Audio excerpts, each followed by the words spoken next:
Hi, welcome to Hi-Inno.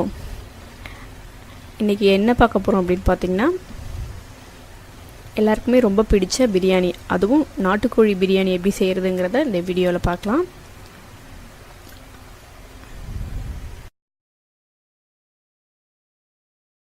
Biryani செய்கிறதுக்கு முன்னாடி நம்ம அந்த நாட்டுக்கோழியை ஃபஸ்ட்டு கொஞ்சம் வேக வைக்கணும். ஏன்னா அது கறி பார்த்திங்கன்னா கொஞ்சம் ஸ்ட்ராங்காக இருக்கும். அதனால் தனியாக ஒரு குக்கரில் ஒரு 3/4 கிலோ அளவுக்கு நாட்டுக்கோழி, அதுக்கு தேவையான அளவு கொஞ்சமாக ஒரு 3/4 டம்ளர் அளவு தண்ணி விட்டுருக்கேன். அதோட 1 ஸ்பூன் இஞ்சி பூண்டு பேஸ்ட், கொஞ்சமாக உப்பு, கொஞ்சமாக மஞ்சள்தூள் போட்டு இதை மூடி வச்சுட்டு ஒரு 4லேருந்து ஒரு 5 விசில் வரைக்கும் வேக வச்சிடணும். இது சிக்கன் நல்லா வேகட்டும். அதுக்குள்ளே நம்ம இந்த பிரியாணிக்கு தேவையான மசாலாவை ரெடி பண்ணிடலாம். இந்த பிரியாணிக்கு தேவையான மசாலாவை ஃப்ரெஷ்ஷாக ரெடி பண்ணி அரைக்கும்போது இன்னும் கொஞ்சம் பிரியாணி நல்லா டேஸ்ட்டாக இருக்கும். அதுக்கு என்னென்னா, பேன் ஹீட் பண்ணிக்கோங்க. 3 பட்டை, 4 கிராம்பு, ஒரு அன்னாசி பூ, ஒரு 3 ஜாதி பத்திரி, 2 பிரிஞ்சி இலை, வரமிளகாய் 3, உங்களுக்கு காரம் அதிகமாக வேணால் நீங்கள் எக்ஸ்ட்ரா ஆட் பண்ணிக்கோங்க. மிளகு 1 ஸ்பூன், ஜீரகம் 1 ஸ்பூன், சோம்பு 1 ஸ்பூன், தனியா அதாவது கொத்தமல்லி ஒரு 3 ஸ்பூன் அளவுக்கு, இது எல்லாத்தையும் சேர்த்து நல்லா பொன்னிறமாக வறுத்துக்கோங்க. இதுக்கு எண்ணெய் தேவையில்லை. நம்மளே ஃப்ரெஷ்ஷாக செஞ்சு அந்த பிரியாணியில் சேர்க்கும்பொழுது அந்த பிரியாணியோட டேஸ்ட்டும் சரி, அந்த ஸ்மெல்லும் சரி, வாசனையும் சரி ரொம்ப நல்லாயிருக்கும். நம்ம மசாலா ரெடி பண்ணிட்டோம். இப்போ வாங்க எப்படி பிரியாணி செய்கிறதுன்னு பார்க்கலாம். ஒரு குக்கரை ஹீட் பண்ணிக்கோங்க. குக்கர் சூடானதுக்கப்புறமா 3 குழிக்கரண்டி அளவு கடலை எண்ணெய், 2 ஸ்பூன் நெய். நெய் ஏன் சேர்க்குறேன்னு பார்த்தீங்கன்னா, இன்னும் கொஞ்சம் பிரியாணி கொஞ்சம் டேஸ்ட்டாக இருக்கும் அப்படிங்கிறதுக்காக எண்ணெய் பாதி நெய் பாதி சேர்த்துக்கிறேன். உங்களுக்கு நெய் தேவையில்லை அப்படின்னா எண்ணெய் மட்டுமே சேர்த்துக்கோங்க. சூடானதுக்கப்புறமா ஒரு 4 பெரிய வெங்காயம் அளவுக்கு கட் பண்ணி வச்சுருக்கேன். அதை சேர்த்து நல்லா வதக்கிக்கோங்க. வெங்காயம் சீக்கிரம் வதங்கணும் அப்படிங்கிறதுக்காக கொஞ்சமாக உப்பு சேர்த்துக்கோங்க. உப்பு சேர்த்துட்டு நல்லா அந்த பொன்னிறமாக வர்ற வரைக்கும் நல்லா வதக்கிட்டே இருங்க.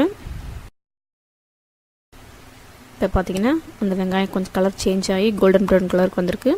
அதோட 3 பச்சை மிளகாய், இஞ்சி பூண்டு பேஸ்ட்டு 2 ஸ்பூன். நம்ம ஏற்கனவே சிக்கனோட 1 ஸ்பூன் போட்டு வேக வச்சுருக்கோம். அதனால் 2 ஸ்பூன் மட்டும் போட்டால் போதும். ரொம்ப சேர்த்திங்கன்னா ஒரு மாதிரி ரொம்ப அந்த இஞ்சி பூண்டு அந்த ஃப்ளேவர் தான் இருக்கும். சேர்த்துட்டு அதுவும் அந்த பச்சை வாசனை போகிற அளவுக்கு நல்லா வதக்கிக்கோங்க. இப்போ பார்த்திங்கன்னா அந்த இஞ்சி பூனோட பச்சை வாசனை போயிடுச்சு. அதோட கட் பண்ணி வச்சுருக்கிறேன் 3 பெரிய தக்காளி, நல்லா பழுத்த தக்காளியை கட் பண்ணி அதையும் அதோட சேர்த்து வதக்குங்க. தக்காளி நல்லா வதங்கிடுச்சு. அதோட 2 கொத்து கருவேப்பிலை, ஒரு கப் புதினா, 1/2 கப் கொத்தமல்லி தழை, இதை எல்லாத்தையும் சேர்த்து நல்லா வதக்கிக்கோங்க.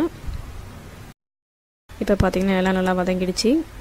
இதில் நான் வேறு எந்த ஒரு மசாலாவும் சேர்க்கல. நம்ம வறுத்து பொடி பண்ணி வச்சுருக்கிறேன் அந்த மசாலா மட்டும்தான் சேர்க்க போகிறேன். உங்களுக்கு லெமன் தேவைன்னா ஒரு 1/2 லெமன் சேர்த்துக்கோங்க. அப்படி இல்லை அப்படின்னா தயிர் வேணால் தயிர் சேர்த்துக்கலாம். இப்போ பார்த்திங்கன்னா நான் பொடி பண்ணி வச்சுருக்கேன் அந்த மசாலா, அதை ஃபுல்லாக சேர்த்துருங்க. அதையும் சேர்த்து நல்லா மிக்ஸ் பண்ணிக்கோங்க. ஏற்கனவே நம்ம மசாலாலாம் வறுத்து பொடி பண்ணது தான், அதனால் ரொம்ப நேரம் வதக்கணும்னு அவசியம் கிடையாது. இதோட நான் வேக வச்ச அந்த சிக்கனை, ஏற்கனவே சிக்கனில் கொஞ்சம் மஞ்சத்தூள், இஞ்சி பூண்டு, உப்பு போட்டு வேக வச்சுருக்கேன். அதனால் அதையும் ரொம்ப நேரம் வதக்க தேவையில்லை. போட்டு அந்த மசாலாவோட மிக்ஸ் பண்ணால் மட்டும் போதும். நான் பாஸ்மதி அரிசி இதால் 2 டம்ளர் அளவுக்கு எடுத்திருக்கேன். தண்ணி பார்த்திங்கன்னா 1க்கு 1.5 அப்படிங்கிற அளவு. நான் 2 டம்ளர் எடுத்துருக்கிறதுனால 3 டம்ளர் தண்ணி ஊற்றுறேன். 1, 2, இன்னொரு டம்ளர் 3 தண்ணி ஊற்றிட்டு ஒரு கலரி விடுங்க. கலர்னதுக்கப்புறமா இதுக்கு தேவையான உப்பு டேஸ்ட் பண்ணி பார்த்துட்டு போடுங்க. ஏன்னா சிக்கனோட வேகும்போது உப்பு போட்டிருக்கேன், வெங்காயம் வதக்கும்போது கொஞ்சம் உப்பு போட்டிருக்கேன். அதனால் டேஸ்ட் பண்ணி பார்த்துட்டு உங்களுக்கு எவ்வளோ உப்பு தேவையோ அந்த அளவுக்கு ஆட் பண்ணிக்கோங்க. கொதி வந்துடுச்சு. இப்போது நான் ஒரு 20 நிமிஷம் பாஸ்மதி அரிசியை ஊற வச்சுருக்கேன். அதை அதோட சேர்த்துக்கோங்க. அரிசி சேர்த்ததுக்கப்புறம் ரொம்ப கிளறிட்டே இருக்காதீங்க, ஏன்னா அரிசி உடஞ்சிடும். மெதுவாக கிளறி விட்டுட்டு குக்கரை மூடிடுங்க. குக்கரை மூடிட்டு ஒரு 2 விசில் வரட்டும். மீடியம் ஃப்ளேம் வச்சு 2 விசில் வரட்டும், அது வரைக்கும் வெயிட் பண்ணுங்கள். இப்போ பார்த்தீங்கன்னா 2 விசில் வந்துடுச்சு, ப்ரெஷர் போயிடுச்சு. குக்கரை ஓப்பன் பண்ணி பாருங்கள். வாவ், நம்மளோட நாட்டுக்கோழி பிரியாணி ரெடி ஆகிடுச்சு. பார்த்திங்கன்னா தெரியும், சாதம்லாம் உடையாமல் நல்லா உதிரியாக இருக்குது. இதை உடனே வேறு ஒரு பாத்திரத்தில் நீங்கள் மாற்றிடுங்க. அப்போ தான் ஏன்னா சாதம் குழையாமல் இருக்கும். குக்கரில் வச்சுருந்தோம் அப்படின்னா அந்த ஹீட்லேயே இன்னும் கொஞ்சம் சாதம் வெந்த மாதிரி ஆகிடும். மெதுவாக கிளறி விடுங்க.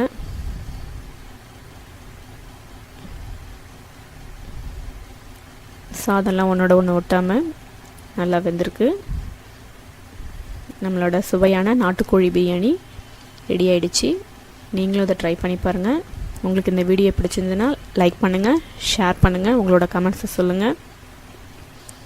இது வரைக்கும் சேனலை சப்ஸ்கிரைப் பண்ணாதவங்க சப்ஸ்கிரைப் பண்ணிவிடுங்க. பக்கத்தில் இருக்கிற பெல் பட்டனை ப்ரெஸ் பண்ணிவிடுங்க.